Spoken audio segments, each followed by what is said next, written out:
السلام عليكم. لا تنسوا الاعجاب بالفيديو والاشتراك في القناة تشجيعا لنا لنستمر بنشر المزيد ان شاء الله. اهلا بكم في رحاب الليغا وفي ديربي مدريد بالتحديد عن طريق داني. ممتازة جميلة كانت الكرة.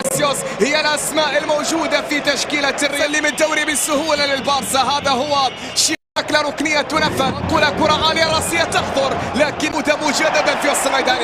التغطية كانت موجودة في الايسر. محاولة قائمة عرضية طوال جريزمان يحاول فيها خطيرة عرضية تاتي لمسة يد مباشرة. كرة منقولة عالية خطيرة تاتيو اليمين عن طريق اسينسيو. هذه التسديدة وهذه الكرة وهذه المحاولة. حارس المرمى تيبو كورتوا عنده كرة تمريرة اعتقد ذلك من يانيك كاراسكو. التسديدة لكن تمريرة الى كوكي يرسل ايطوان لكن هنا في الكرة يحاول فيها ولكن سافيتش وصلت هذه الكرة من جانب اللاعب باريوس يحاول في هذا تمريرة الى داني سيبايوس والتسديدة لك بعيدة. كرة داني سيبايوس الى خارج الملعب وصلت بعد ذلك من انتر ميليتاو تحولت الى رمية تماس.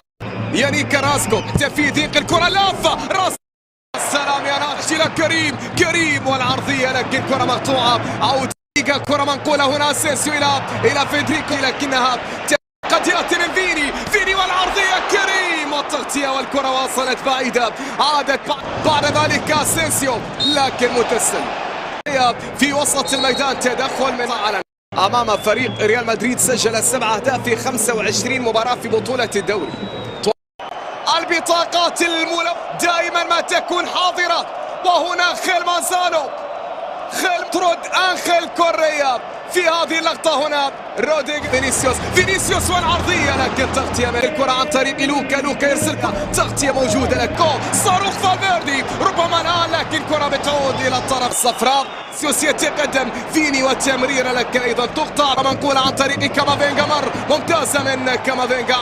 ونعم في شباك كورتوا. ونعم اتلتيكو مدريد يسجل هنا في سانتياغو. عزيمة رجال الاتلتيك كسرت معنويات مدريد من خلال هدف نوال عن طريق خوسيه خيمينيز شهيد الكرة.